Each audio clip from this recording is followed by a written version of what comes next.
All right, this is part two of my defense of the DC Extended Universe movie series. In part one, I was talking about Batman. I was talking about Batman v Superman. A lot of people, the next thing was say Ben Affleck wasn't Batman.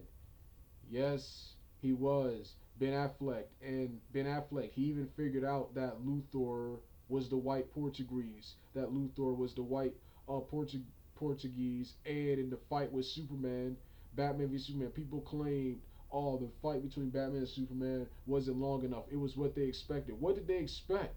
Is Superman's strength versus Batman's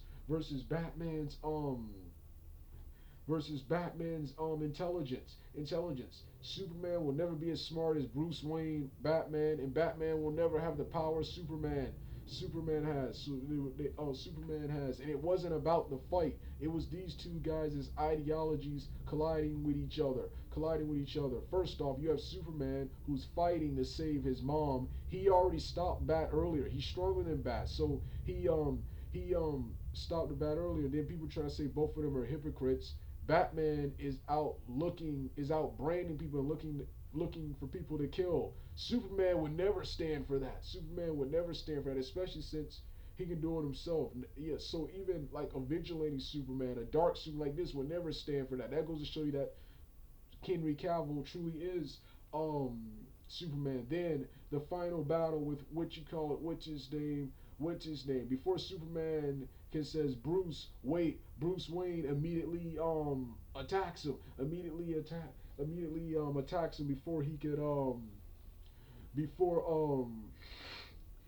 finish. And then people say, well, why didn't Clark Kent just say save my mom.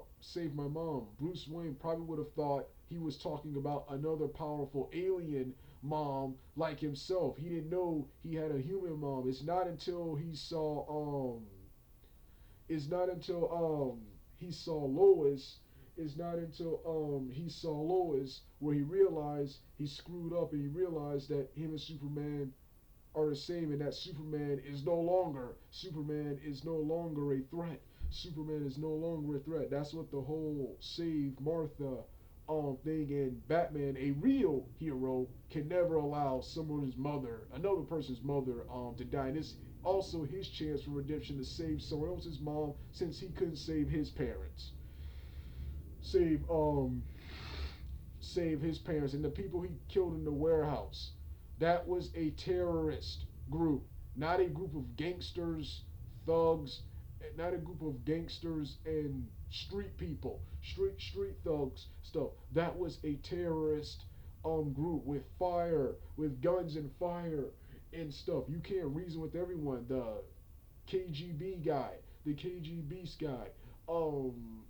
Russian guy, the assassin said he was gonna burn Martha. So Bruce Wayne had no choice but to kill him. Bruce Wayne in the woods to kill him. He kills people when it's needed to, and of course by accident. That's happened in the cartoon and comics numerous times. Numerous times, people act like, oh, Batman, he can't kill. He can't kill. And then there's something um, else in the film about Luthor branding people and framing Batman for the witch cause. So it's pretty much Luthor behind the entire mastermind behind everything. Lex Luthor.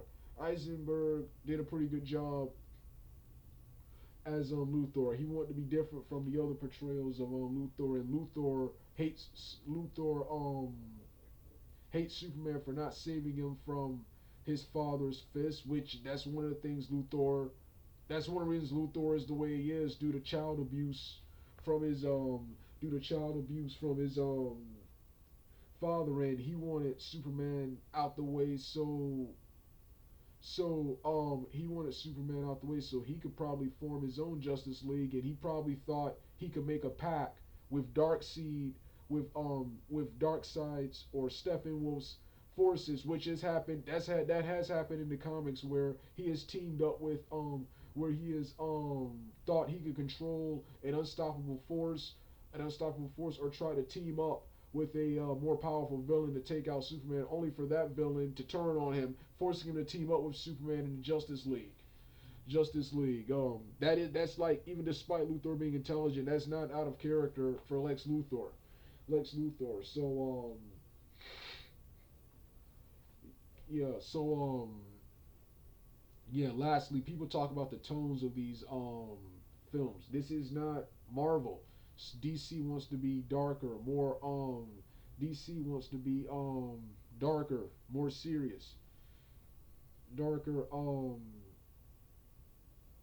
darker, more serious. And they do have a lot of one-liners. It's just more darker, more serious. Like I said, one of the things I love better about the DC extended universe is they make actual comic book films, whereas Marvel makes science fiction Power Ranger films with comic book characters in the films, with Marvel characters in those films. DC actually makes Warner Brothers. DC actually makes really comic book films. The last fight, the whole Batman v Superman film, and the Suicide Squad film, which I'm about to talk about.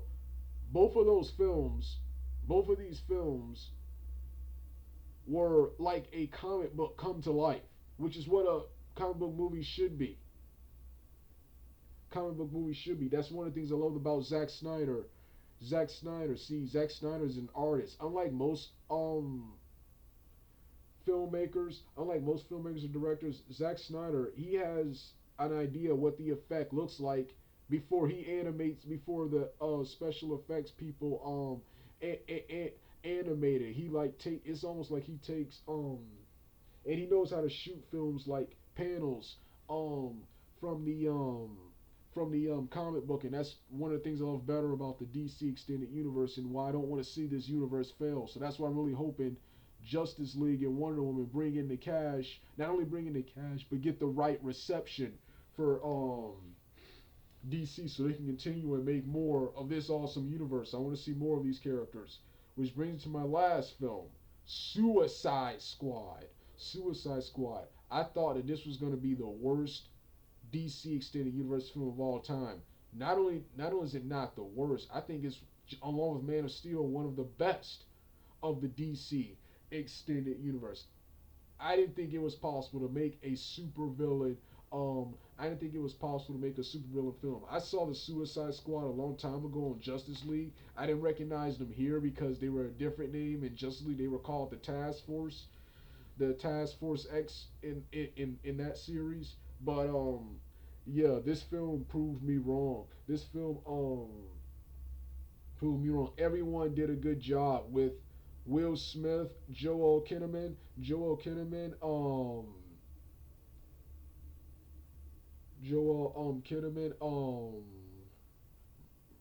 Robbie Margaret, Margaret Robbie, the woman who played Harley Quinn, and Shadow Santana, and Jesse Hernandez, who portrayed Shadow Santana. Those guys were the MVPs of the films.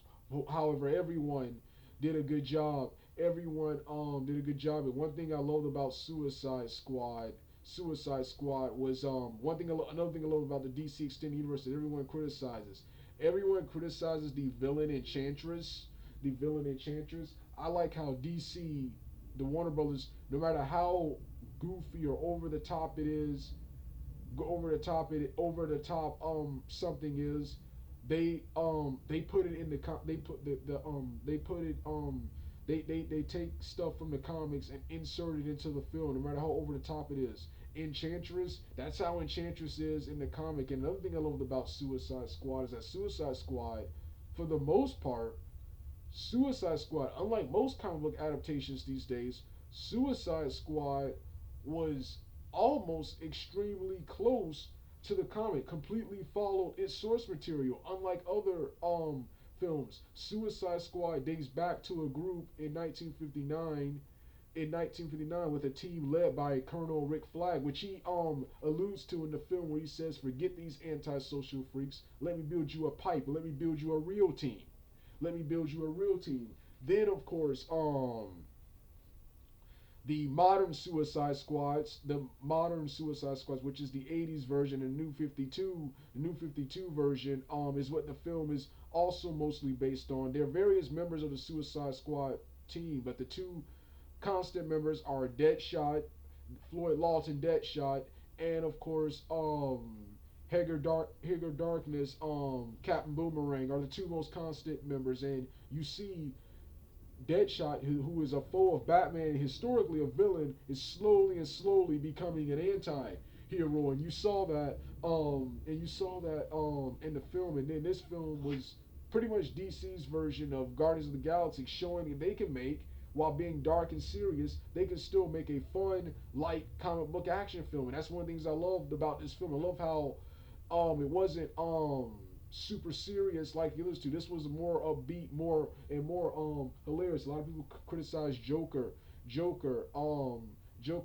First off, I think um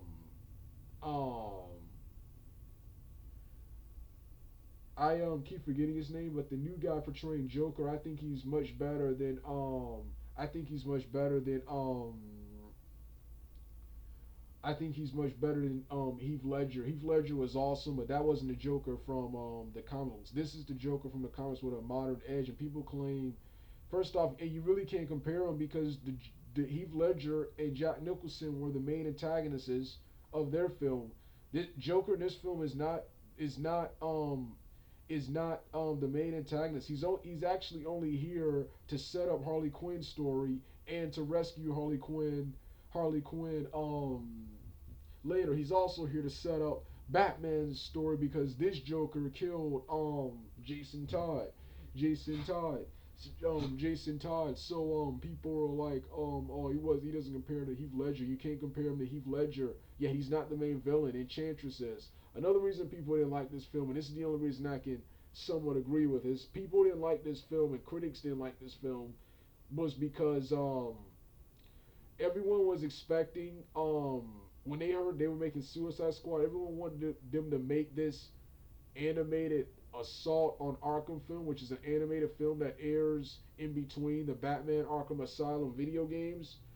I've never seen that movie. I was actually expecting Joker to be a protagonist, protagonist in this film, but with Joker as the main antagonist, but they didn't do that. It would have been cool to see that, but I'm fine with with